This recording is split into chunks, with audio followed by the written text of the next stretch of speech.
Hello friends, my name is Vijay Kumar from smart English classes. Friends, आज हम लोग इस वीडियो में एक पोएम पढ़ने वाले हैं, डस्ट ऑफ स्नो।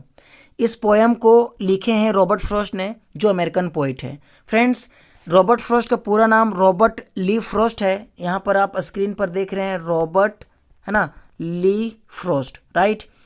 फ्रेंड्स, अब यहाँ पर बात करते हैं इस रॉबर्ट फ्रॉस्ट का जो जन्म है, डेट ऑफ बर्थ है वो 26 मार्च 1874 को ये जन्म लिए थे और इसका देहांत हो गया था 29 जनवरी 1963 को। फ्रेंड्स, ये एक अमेरिकन पोएट था और इन्होंने जितने भी पोएम को लिखे हैं सब आउटस्टैंडिंग है। तो जिनमें से एक पोएम हम लोग आज पढ़ने वाले हैं, डस्ट ऑफ स्नो, जो 10th CBSE 10th क्लास के बुक में दिया हुआ है। तो चलिए फ्रेंड्स, बिना देर किए हुए इस सेशन को स्टार्ट करते हैं। यहाँ पर सबसे पहले मैं डस्ट ऑफ स्नो की बात करूँ, इसके बाद तो डस्ट का मतलब होता है धूल। अगर मैं हिंदी में इसको देखूँ तो धूल होता है, और स्नो मतलब होता है बर्फ। तो यहाँ पर बर्फ का धूल पड़ना है, कहने का मतलब है यहाँ पर डस्ट मतलब वो धूल नहीं है, बल्कि ये पार्टिकल है, छोटे छोटे कण है ना। किसके कण है? Small particle of snow. Snow का छोटा छोटा पार्टिकल है जिसके बारे में पढ़ने वाले हैं। यानी कि आज का हमारा टॉपिक जो होगा वो एक स्मॉल पार्टिकल ऑफ स्नो के बारे में होगा। अब यहाँ पर इस पोएम का टाइटल क्यों है वो यहाँ पर हम लोग पढ़ेंगे पूरा, तो समझ में आ जाएगा, राइट। फ्रेंड्स, इस पोएम को पूरा समझाने से पहले मैं थोड़ा सा थीम बता देता हूँ, ताकि इसको समझाने जब मैं इसको एक्सप्लेन करूँगा तो ज़्यादा बेहतर में आएगा। देखिए फ्रेंड्स, ये रॉबर्ट फ्रॉस्ट जो है ना, वो एक दिन इसका जो है पूरा यानी कि सैडनेस में इसका दिन बीत रहा था, तो अचानक से वो जा करके क्या होता है कि एक ट्री के नीचे वो बैठता है ना। ट्री के नीचे वो जा करके किसी भी तरह के वहाँ पर जाके बैठता है या फिर खड़ा रहता है, ये डिस्कस नहीं किया हुआ बुक में। बट वहाँ पर उस ट्री में एक कौवा होता है। वो कौवा क्या करता है कि वहाँ पर जो डस्ट ऑफ स्नो जो फॉल होता है ना, अब यहाँ पर डस्ट ऑफ स्नो है, इसका मतलब विंटर का सीजन चल रहा है, राइट। अब जो पेड़ में डस्ट ऑफ स्नो है वो कौवा हिलाता है, और वो डस्ट ऑफ स्नो क्या होता है कि इस रॉबर्ट फ्रॉस्ट के हेड में ये शरीर पर गिरता है, और जिसके वजह से इसका मूड क्या हो जाता है, चेंज हो जाता है। किस में चेंज हो जाता है? वो हैप्पीनेस में चेंज हो जाता है, राइट। इसका मतलब है कि इससे पहले वो सैडनेस में था। और कहता है कि इसका जो कौवा जो डस्ट ऑफ स्नो पोएट के ऊपर गिरा दिया, तो क्या हो गया कि पोएट का जो लाइफ है, जो बर्बाद होने वाला था, पूरा दिन जो बर्बाद होने वाला था, वो बर्बाद होने से कुछ हिस्सा बच गया, है ना। और उसका मूड जो वो हैप्पीनेस में बदल गया इस कौवे के वजह से, राइट। तो चलिए यहाँ पर लाइन बाय लाइन पढ़ते हैं ताकि बेहतर समझ में आएगा। चलिए, क्या लिखा हुआ है? द वे अ क्रो सुक डाउन ऑन मी। देखिए यहाँ पर लिखा हुआ है, सुक down on me the dust of snow from a hemlock tree. Friends, यहाँ पर थोड़ा सा मैं बात करूँ, सुक डाउन जैसे सेक, SH की सेक मतलब होता है हिलाना। सेक का V2 है सुक, है ना। सुक डाउन, राइट। डाउन मतलब नीचे, हिलाया, नीचे हिलाया। ऑन मी, यहाँ पर देखिए फ्रेंड्स एक वर्ड लिखा हुआ है मी। मी यहाँ पर कौन है? मी यहाँ पर पोएट है, ठीक है। अब क्या कह रहे? From a hemlock tree. अब यहाँ पर हेमलॉक, ये हेमलॉक ट्री क्या है? ये एक पॉइजनस ट्री है, राइट। ये पॉइजनस ट्री है जिसमें व्हाइट कलर के फ्लावर्स लगे हुए रहते हैं, ठीक है। तो यहाँ पर क्या बोल रहा है? द वे अक्रव, कौवा का वो तरीका, सुक डाउन ऑन मी, पोएट के ऊपर हिलाने का। क्या चीज हिला रहा है? The dust of snow from a hemlock tree. देखिए फिगर की मदद से मैं आपको यहाँ पर समझा रहा हूँ। क्या कह रहा है कि एक यहाँ पर पेड़ है, कौन सा पेड़ है? हेमलॉक ट्री है, राइट। अब यहाँ पर एक कौवा बैठा हुआ है, कौवा है ना, क्रो। अब यहाँ पर कौवा जो क्या करते हैं, पेड़ से एक डाली को हिलाता है, जिस डाली में क्या रहता है? डस्ट ऑफ स्नो रहता है, यानी कि पूरा पेड़ में डस्ट ऑफ स्नो रहता है। तो इसका मतलब ये है कि जब यहाँ पर बात जो हो रही है वो विंटर की बात की जा रही है, राइट। अब विंटर में ही तो स्नोफॉल होता है।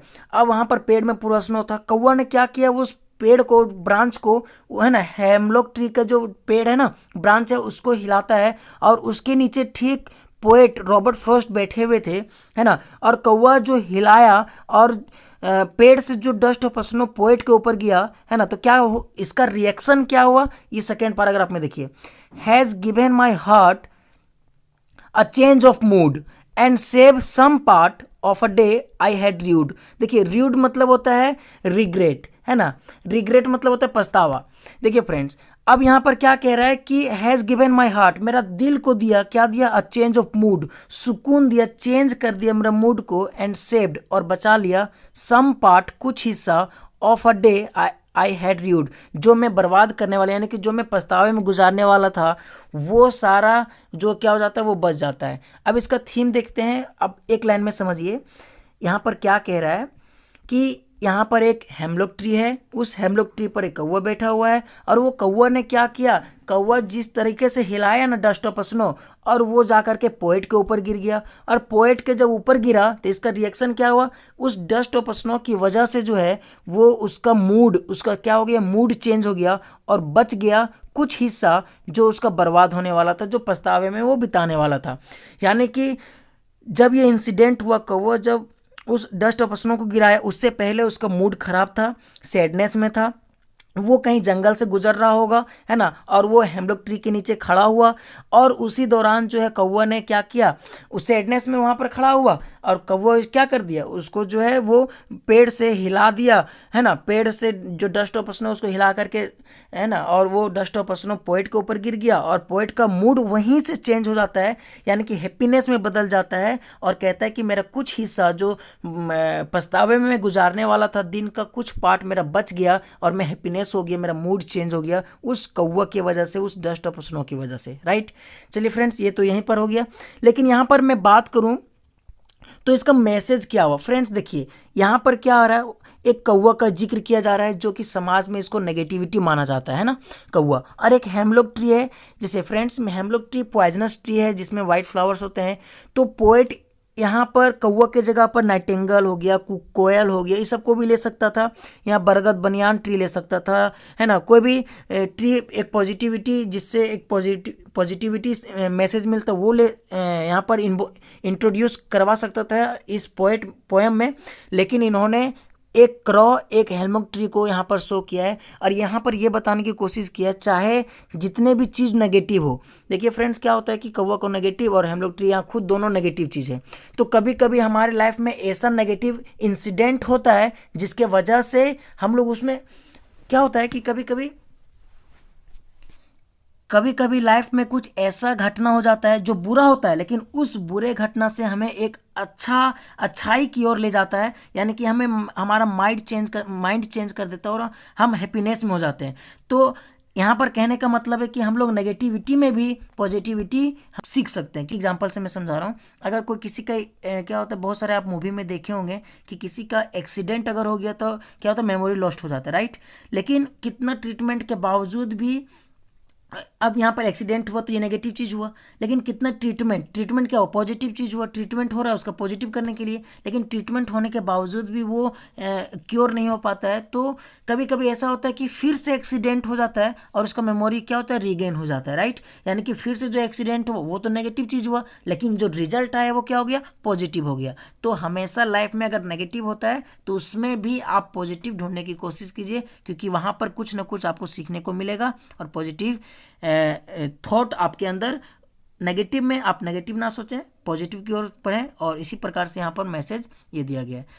तो फ्रेंड्स चलिए आज हम लोग यहीं पर रखते हैं, फिर मिलेंगे नेक्स्ट वीडियो में। इसी का एक और पोएम है फायर एंड आइस, वो नेक्स्ट वीडियो में हम लोग मिलेंगे। तब तक के लिए, अगर फ्रेंड्स इसके पहले मैं अ लेटर टू गॉड के ऊपर 2 टॉपिक बना चुका हूँ, अगर आप वो नहीं देखें तो आप जाकर के उसको विजिट कर सकते हैं, आप चेकआउट कर सकते हैं, है ना। फ्रेंड्स अगर आपको बताने का तरीका अगर पसंद आया होगा तो एक लाइक कर दीजिए। तो चलिए फिर मिलेंगे नेक्स्ट वीडियो में, तब तक के लिए गुड बाय।